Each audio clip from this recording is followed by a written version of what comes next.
नमस्कार दोस्तों, मैं हूं कैलाश चौधरी और आज हम पढ़ेंगे तत्सम और तद्भव शब्द। दोस्तों, हमने कल ये टॉपिक शुरू करा था और कुछ टॉपिक पढ़ा था और बाकी शेष बचा आज पढ़ेंगे। दोस्तों, तत्सम तद्भव ये शब्द है मित्रों। इनके प्रकार देखते हैं। रचना के आधार पर शब्द कितने प्रकार के होते हैं वो देखते हैं।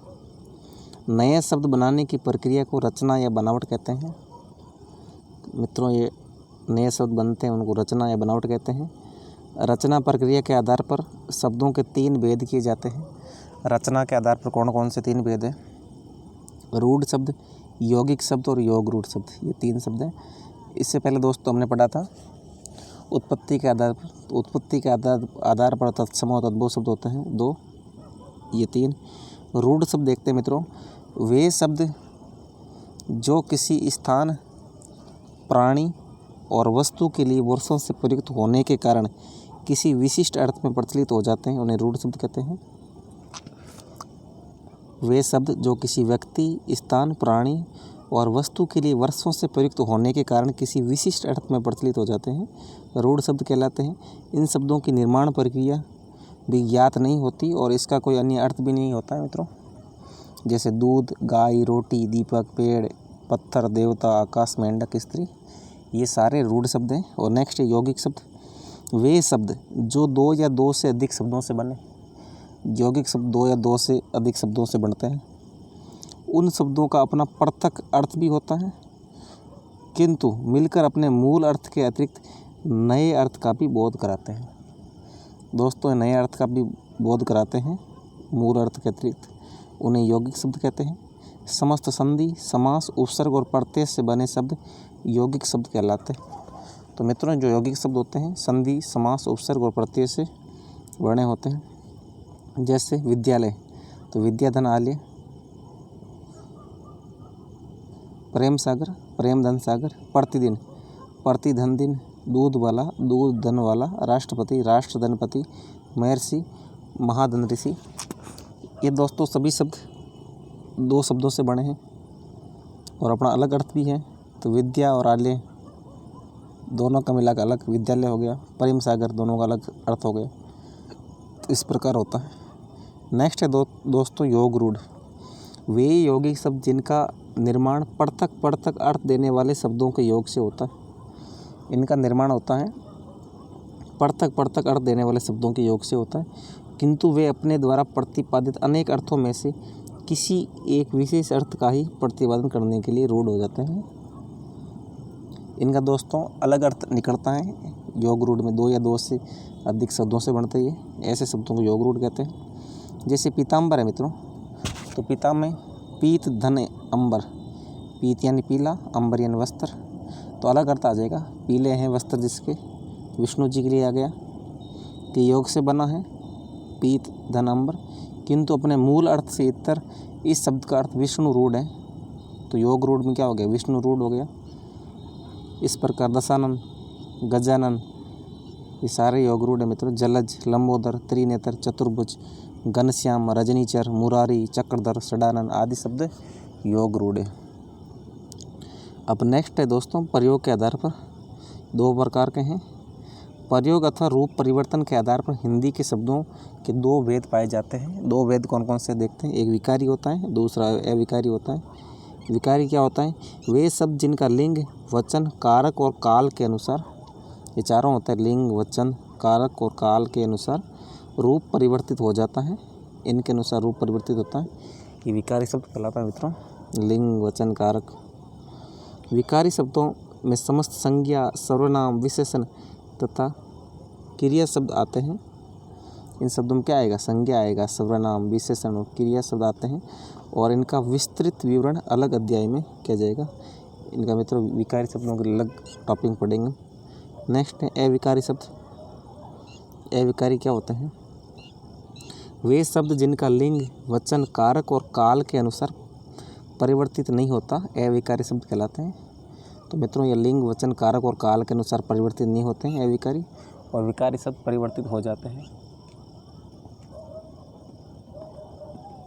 नेक्स्ट देखते हैं दोस्तों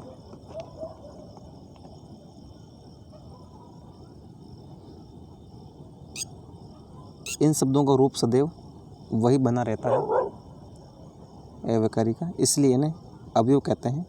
अव्ययकारी शब्दों में क्रिया विशेषण, संबंध बोधक, समुच्चय बोधक तथा विस्मयादि बोधक आदि अवयव शब्द होते हैं। ये सारे अवयव शब्द हैं, संबंध बोधक, समुच्चय बोधक, विस्मयादि बोधक।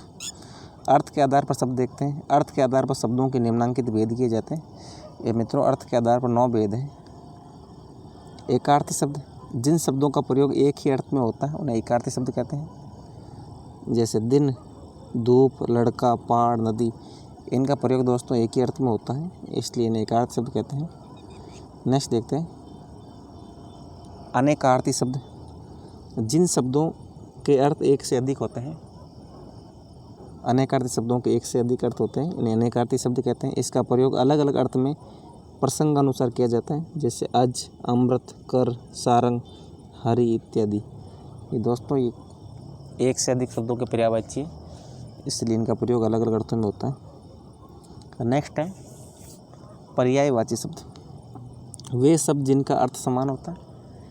पर्यायवाची शब्द का क्या होता है मित्रों? अर्थ समान होता है, अर्थात किसी शब्द के समान अर्थ को प्रतीति करने वाले अथवा अर्थ की दृष्टि से लगभग समानता रखने वाले शब्द पर्यायवाची शब्द कहलाते हैं। हमने पढ़ा भी था पर्यायवाची शब्द। अमृत, पीयूष, सुधा, अमीय, सोम आदि शब्द अमृत के समान होते हैं। चाहे अमृत कह दो, चाहे पीयूष कह दो, चाहे सुधा कह दो, चाहे अमीय कह दो, सोम, कुछ भी कह दो, सारे अमृत ही मित्रों। अतः ये शब्द अमृत के पर्यायवाची शब्द हैं।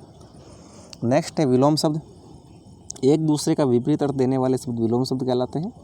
जैसे दिन रात, माता पिता, तो दिन होगा मित्रों रात का विलोम है और रात दिन का, माता और पिता आपस में विलोम है। अगला दोस्तों सम उच्चरित शब्द या युग्म शब्द। क्या होते हैं सम उच्चरित युग्म? ऐसे शब्द जिनका उच्चारण समान प्रतीत होता है किंतु अर्थ पूर्णतया भिन्न होता है। ये लगते हैं एक जैसे हैं लेकिन अर्थ भिन्न होता है, उन्हें समानार्थी प्रतीत होने वाले भिन्नार्थक शब्द अथवा युग्म शब्द कहते हैं। जैसे आदि, आदि इनका अलग होगा मित्रों, आदि का अलग, आदि आदत या वैसन कहते हैं और आदि अनंत को कहते हैं, ये भी पढ़ा था हमने। आदि का अर्थ आरंभिक होता है किंतु आदि का अर्थ आदत या लत होता है। इस प्रकार उच्चारण समान प्रतीत होते हुए भी अर्थ भिन्न है। नेक्स्ट है दोस्तों शब्द समूह के लिए शब्द, एक शब्द शब्द समूह के लिए, ये भी पढ़ा था हमने। जब किसी वाक्य, शब्दांश या समूह का तात्पर्य एक शब्द द्वारा अभिव्यक्त किया जाता है अथवा एक शब्द में उस वाक्यांश का अर्थ निहित हो जाए तो उसे शब्द समूह के लिए एक शब्द कहते हैं। जहाँ कहीं जाना संभव नहीं हो उसे अगम्य कहते हैं। ये पढ़ा था मित्रों हमने शब्द समूह, वाक्यांश के लिए एक शब्द। जो अपनी बात से टले नहीं, अटल, तो हमें इतना लंबा लिखने की ज़रूरत नहीं है। जो अपनी बात से टले नहीं, इसके लिए अटल लिख देते हैं तो भी चलेगा। नेक्स्ट है दोस्तों समानार्थक प्रतीत होने वाले भिन्नार्थक शब्द। ऐसे शब्द जो प्रथम दृष्टि या रचना की दृष्टि से समान प्रतीत होते हैं, ये दिखते एक जैसे हैं और अर्थ की दृष्टि से बहुत समीप होते हैं किंतु उनके अर्थ में बहुत सूक्ष्म अंतर होता है तथा अलग संदर्भ में भी इनका प्रयोग संभव है। जैसे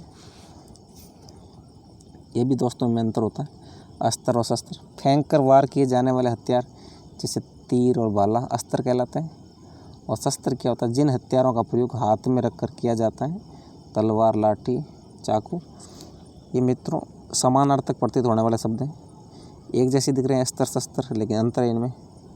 फिर नेक्स्ट है दोस्तों समूहवाची शब्द। इसमें देखते हैं कौन कौन से समूहवाची शब्द हैं। ऐसे शब्द जो एक समूह का प्रतिनिधित्व करते हैं अथवा सामूहिक वस्तुओं का अर्थ प्रकट करते हैं उन्हें समूहवाची शब्द कहते हैं। एक समूह का प्रतिनिधित्व करेंगे। गट्ठर मित्रों लकड़ी होते हैं, लकड़ी या पुस्तकों का समूह। तो गट्ठर किसका कर रहा है? लकड़ी का, पुस्तक का प्रतिनिधित्व कर रहा है। गुच्छा चाबियों, अंगूर का समूह है। गिरोह किसे कहते हैं मित्रों? माफिया या चोर डाकुओं का समूह है, माफिया कहलाता है। रेवड़ किसे कहते हैं मित्रों?